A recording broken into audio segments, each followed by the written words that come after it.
हर हर महादेव। मित्रों, आप लोग जानते हैं शिव जी विवाह करना ही नहीं चाहते थे। माता सती ने जब देह त्याग किया उसके बाद शिव जी विवाह करना चाहते ही नहीं थे। और फिर शिव जी का विवाह क्यों हुआ और किस कारण से हुआ, ये मैं आपको आज बताऊंगा। थोड़ा सा कॉमिक वे में बताऊंगा ताकि आप लोगों का इंटरेस्ट बना रहे। और माता पार्वती और शिव जी का जो स्टोरी है वो किसी मोटिवेशनल स्टोरी से कम नहीं है, क्योंकि जितनी तपस्या माता पार्वती ने करी उतनी तो बहुत मुश्किल है करना। जब माता पार्वती और शिव जी की स्टोरी जो है ना वो बहुत ही मोटिवेशनल है।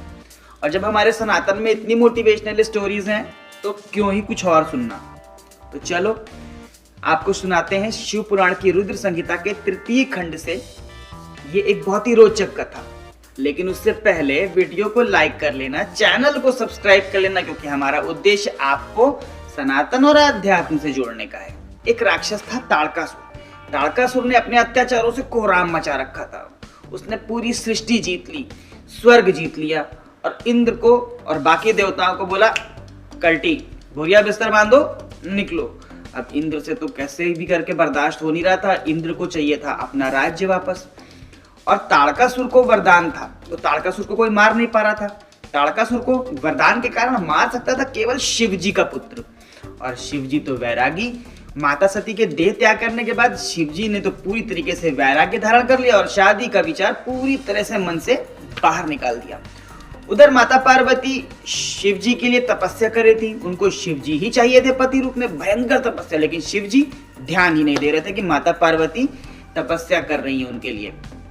अब क्या हुआ, इंद्र को चाहिए था अपना सिंहासन, तो इंद्र ने बुलाया अपने परम मित्र को, ब्रो को। परम मित्र बोले तो कामदेव। कामदेव आए तो इंद्र ने कामदेव से कहा, ब्रो मेरी हेल्प करो और प्लीज शिव जी को मोहित करो, ताकि शिव जी मुंह में पड़ जाए और माता पार्वती से शादी कर ले। कामदेव निर्बुद्धि आदमी था, वो चला गया अपनी लंका लगवाने। उसने शिव जी के ऊपर कामबाण का प्रयोग किया और शिव जी ने उसको अपनी क्रोधाग्नि में वहीं स्वाह कर दिया। वो बेचारा इंद्र के चक्कर में अपनी लुटिया डुबा लिया। तो भाई आगे बढ़ते हैं यहां से। अब देवता लोग सब बहुत चिंतित कि ताड़कासुर का निपटारा कैसे किया जाए, क्योंकि ताड़कासुर को मारेगा केवल शिव जी का पुत्र, और शिव जी तो वैरागी है, उनका कोई पुत्र है नहीं और बिना शादी के पुत्र हो भी नहीं सकता। तब भैया सारे देवतागण गए ब्रह्मा जी के पास, और ब्रह्मा जी के साथ गए विष्णु जी के पास, और ब्रह्मा और विष्णु जी के साथ वो लोग गए महादेव के पास। महादेव के पास पहुंचे तो महादेव से बहुत आग्रह किया कि महादेव प्लीज आप शादी कर लीजिए, क्योंकि आपका शादी करना बहुत जरूरी है। माता पार्वती आपके लिए तपस्या कर रही है।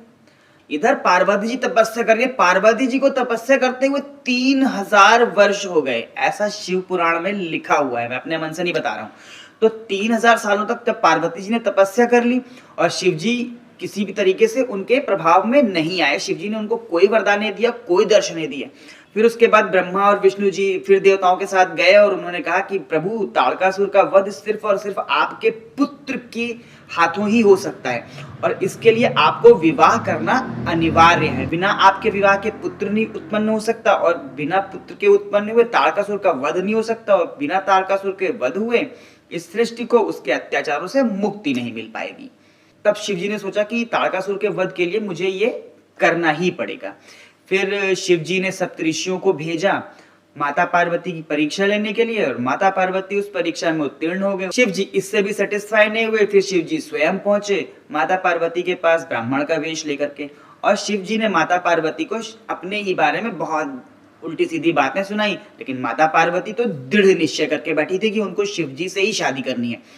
तो माता पार्वती मानी नहीं और उन ब्राह्मण देवता को नमस्कार करके उल्टा सीधा कहके वहां से चली गई। तब शिव जी को लगा कि फिर शिव जी ने उनको साक्षात दर्शन दिए और उनको वरदान दिया अपने से शादी करने का। तो दोस्तों उम्मीद करता हूँ कि आपको कहानी पसंद आई होगी। जल्दी ही मिलेंगे अगले वीडियो में सनातन के कुछ नए रहस्य लेकर। तब तक के लिए हर हर महादेव।